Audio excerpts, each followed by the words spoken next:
Welcome back to ACCEL for October 2012. I'm Alfred Beauvais for the American College of Cardiology. Disc 2 begins with Dr. Stephen Nissen and Dr. Robert Byrne from the ISAR Research Center in Munich, Germany, discussing 3 studies, 4 years, and some long-term benefits seen with biodegradable polymer drug-eluting stents. As I understand it, Dr. Byrne, you did a meta-analysis of several trials that studied these biodegradable stents. And why did you perform the meta-analysis? I think the background to the issue of biodegradable polymer drug-eluting stents is that we've come to realize now over the course of our experience of maybe more than a decade that although durable polymer drug-eluting stents are very effective, they do reduce restenosis, they seem to do so at the expense of delayed healing of the stented segment. And we saw signals of this in a numerical excess of late stent thrombosis. We see now new studies showing perhaps a margin of late catch-up with drug-eluting stents over bare metal stents, and perhaps also increased incidence of de novo atherosclerosis within the stent. So these are all signs of delayed arterial healing. And I think this has motivated us to look for other options beyond durable polymer drug-eluting stents. The polymer, we must realize, has a crucial role in drug-eluting stents because it controls the drug release kinetics. And the drug release kinetics determine how effective a stent is in reducing restenosis. So while we've experimented with completely polymer-free platforms, I think there remains a lot of work to be done with completely polymer-free stents. So biodegradable polymer DES maybe represent a middle ground where you can nicely control the drug release kinetics in the important time frame, 30 to 60 days, which is critical in determining the efficacy of the stent. And then afterwards, the stent behaves like a bare metal stent. At least this is the hypothesis behind these stents. When you say biodegradable, it goes away entirely. That is, the stent is gone after some period of time or not? Actually, no. So these are stents that use stainless steel backbones. Yes. And the polymer coating then degrades over the course of 6 to 8 months, depending on the breakdown kinetics of the polymer, the size of the polymer molecules, and the composition of the polymer. So it's really the polymer that's biodegradable? It's the polymer that's biodegradable. All right. So you pooled several studies, and how many patients did you have in these studies? I think the rationale for pooling the studies is you're hoping to see perhaps a reduction in late safety events with biodegradable polymer DES. So in order to pool the studies, we've got 4,062 patients because you need large numbers of patients to see differences in relatively rarely occurring events. The second thing that you need is relatively long follow-up. So you've got to be patient. We hypothesize that the benefit of biodegradable polymer DES accrues with time. So you've got to wait out to 4 years, 4 to 5 years long-term follow-up before perhaps you see differences against durable polymer drug-eluting stents. So you pooled these studies, and were they all about the same size? Was there one study that was much larger that dominated the analysis? I think the leaders studies, about 1,700 patients in the ISAR Test 4, 2,600, they were the large studies, and the ISAR Test 3 study then had 600. So we had one smaller study and then 2, I think, truly large-scale randomized trials.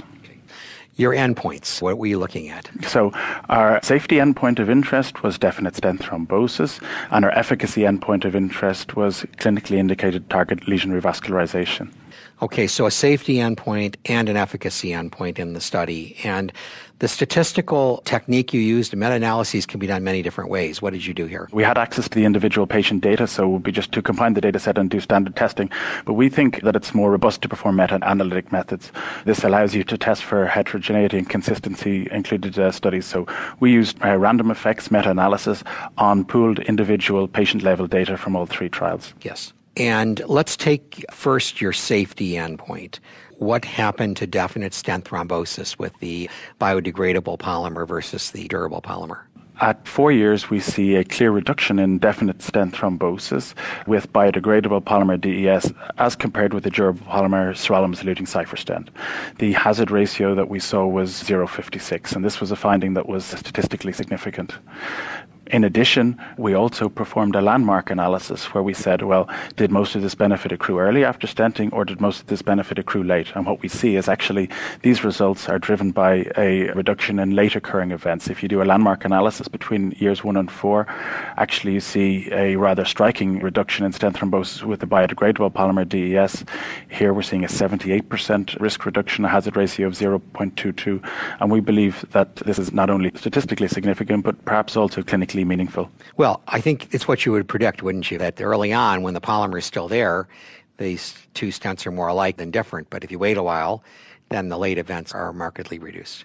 Indeed, yeah. This was the hypothesis behind the development of biodegradable polymer drug-eluting stents, and perhaps such long-term follow-up from, remember, broadly inclusive patient populations enrolled in these studies is perhaps an important step in the proof of concept chain of investigation with these devices. What about target lesion revascularization?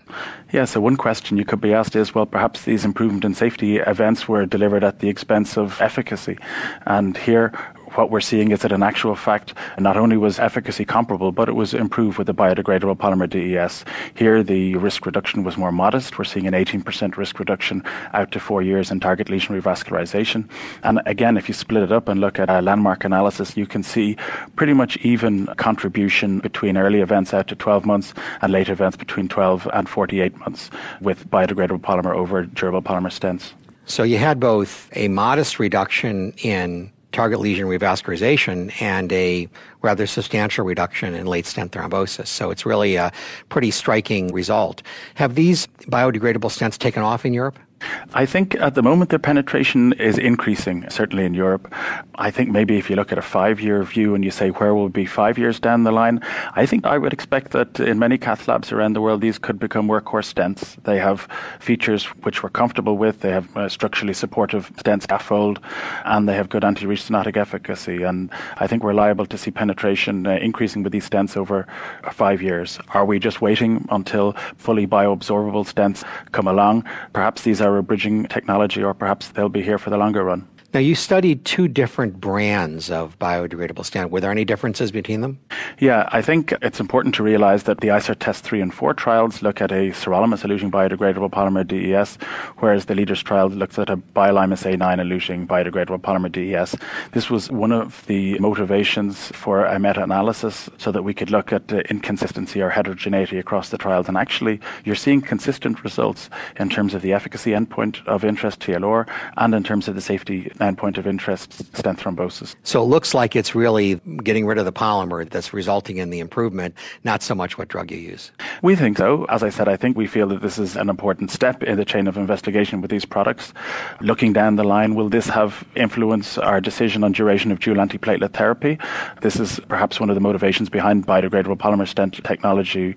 We know that after the ASC firestorm, there was perhaps an element of knee-jerk reaction in recommending prolongation of dual antiplatelet therapy without data sets necessarily to speak to the risk-benefit profile of prolonging therapy. And perhaps this is some more evidence to show that we can now look at evidence-based reduction in our duration of dual antiplatelet therapy after intervention with DES. Very interesting. Well, thank you, Dr. Byrne, for bringing us up to speed on these biodegradable stents that we don't have yet in the United States, but maybe we will have them soon.